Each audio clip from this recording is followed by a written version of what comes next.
Good morning. Welcome to this week's Find Out More Friday. Chosen subject today is to just maybe give some of you a refresher, or you may not be aware about what we call recurring journals. Recurring journals, okay, what actually are they? Purpose of a recurring journal will deal where you've got a regular entry that's hitting your nominal on a regular basis, and it can be for the same amount. So I'll give you some examples, things like standing orders, direct debits, etc. So it's where the value is exactly the same throughout either the year or over a certain length of time, or i.e. period. Now, what I'm going to do, I'm just going to show you the options when I come to create a journal. Now, you can actually see on the screen here, I've got one that's already been prepared and going through. And what I'm going to do, I'm going to come back to this and just explain what visually you see on the screen.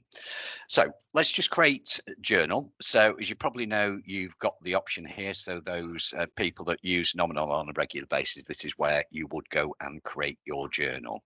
So as I click on to journal, I create a new journal, and basically what I've got is a blank canvas ready to start. So I'm just going to call this Mark's Recurring. Obviously the date is sort of fairly key. So I'm currently still in June 2023, so I'm going to date it as per what I've actually got onto my system there. Now, over here, you have these options, and what I'm going to be doing over the next few weeks is just covering all these various options we've got. So hopefully when you see me next time, we'll be having a look at the things like reversing, VAT analysis, and what retained actually means also. So if I choose recurring, and then what happens as soon as I choose recurring, I have what we call frequencies. So if I go for a drop down box, I can see I've got a frequency of week, I've got a frequency of month, I've got a frequency of period, and I've got a frequency of days. So obviously what I can do is I could set a journal that I want to post every 5 days, or once a week, or within a certain period, or a certain date within a month, or actually within a period. I'm just going to select month, just to make life a little bit easier. So basically what it's saying is, okay, when is this that you want that to be posted? What time in the month? Obviously, if I chose period, that's slightly different because it'll post it within the period. So let's say, for argument's sake, actually what I wanted to do is post this on the 5th of every month.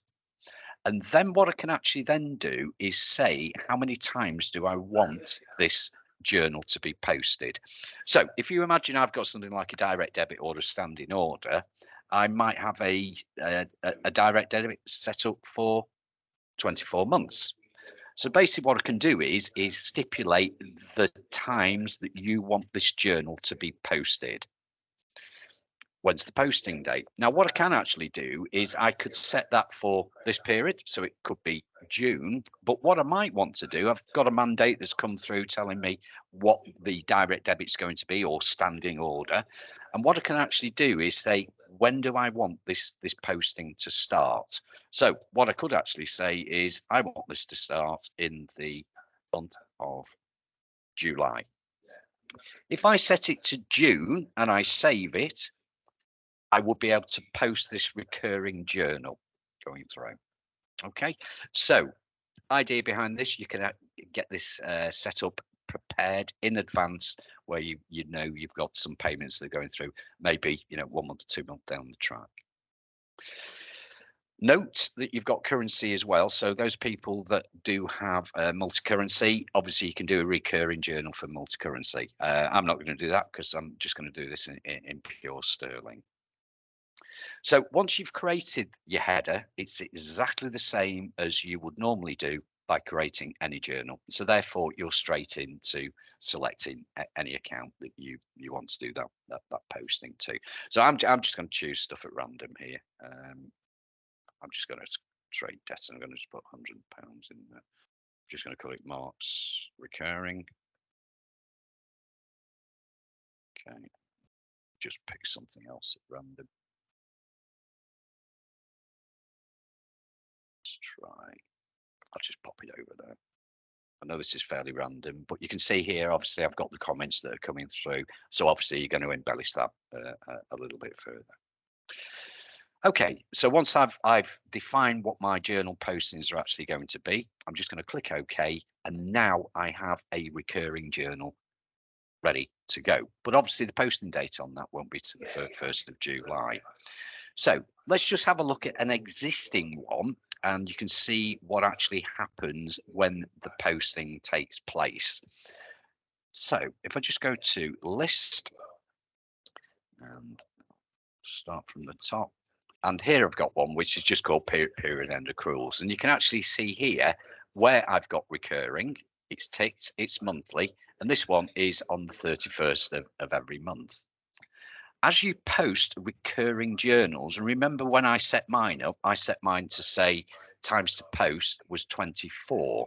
In this example, it actually tells me 96 times I want this journal to be posted.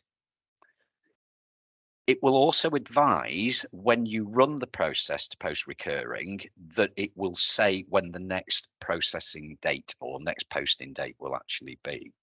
And over on the right hand side, you can actually see when the last posting actually took place. So again, you can see in this example, it assigned journal number 3304 for this one. It was posted in the last period of May 2023. 74 times this has been posted, and the date that one was posted was the 31st of the 5th. Some of you may just say, so what happens when it gets to the 96? It'll do the 96th posting, and then that will not get posted again because it's achieved its result. So how do we post recurring? First of all, just let me close on that. And what I'm just going to show you over here is that you have an extremely good report here, one called Unposted Journals. Always worthwhile just having a look at this. Some of you may not be aware about this one. Let me just click onto this one. Let me just click OK. Just publish that to screen. And you can see here where we have unposted journals. But if you look at the top one, which was the example that I was showing you before, you can see recurring, and it also tells you how many times that needs to go. And remember, we could see how many times it had been posted, how many times we actually wanted that journal to be posted. So that gives you the results. So that's telling me that still has 22 times to go through. So that's 22 months. If you look at Mark's recurring journal down at the bottom, obviously I created that one for 24. So it's still at 24, ready to be posted in July. So that's a quick, good report. Worthwhile looking at that, because where you have got any journals that you have created, and I tend to call these journal worksheets, because obviously when you post them, it physically creates the journal. So this is where you're preparing your journal ready to go through. So for example, you could be creating a journal there that you haven't actually balanced. So you would see in here an unbalanced journal. So it's always very good to have a quick look at that one, I think, before you do a month end. Okay, let's just escape on that. So how do we actually post recurring? So what you have down here is an option called post recurring. Now, just be aware that when you come to do a period end and you do have recurring journals in there, it will tell you that you do have recurring journals to post.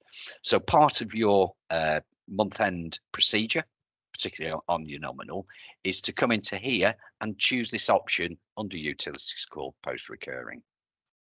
Click onto the option, and straight away what you will see are your journals that are ready to be posted. I can select what it is that I want to post here. So at the moment, all those are ticked. So it's got a little X down the left-hand side there. So that tells me that those are ready to go. I can see the frequency of when those need to happen. Now, I may have had some that I've had weekly and I've had daily, and I may not have run that procedure. So what would happen is these would all appear within that screen, and I will be able to tick them and then maybe post them en masse. Or what I could do is run this function on a weekly basis or even a daily basis. If that was the case, I will set my recurring journals. The other thing also you've got here is that I can actually override the next posting date. So if, for example, I actually wanted to miss a month of that frequency, then what I can do is I can choose this option here and override the posting date. So if I'm happy with what I've actually got there, then all I need to do is either accept F9 or literally just click OK. So if I now click OK, it's going to warn me you're about to post the recurring entries. Do you wish to continue? So I'm going to say yes. Process the journals. Obviously, you're going to get the journals printed. So you're either going to print those or file them away, which is what I'm going to do. Okay, so I've just run that. Let me just go back. Let's just run recurring journals again. So post recurring. You can see now I've got no journals to post. So let's go back. Let's have a look at the effect that actually made on that first journal that we had as recurring.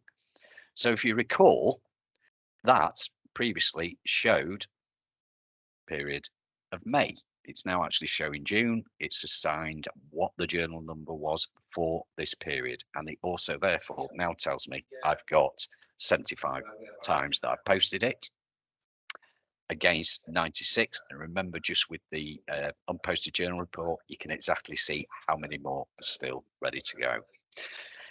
Now, the fact that I've got this set up, it might be a case that I may have had a direct debit order, standing order actually set up, and I've cancelled that. So what I don't want to do is post it. So if you didn't want to continue posting that, then what you can do is untick this option, and you can see immediately that will clear that out, and therefore you can save that. So therefore that will not get posted again as a recurring one.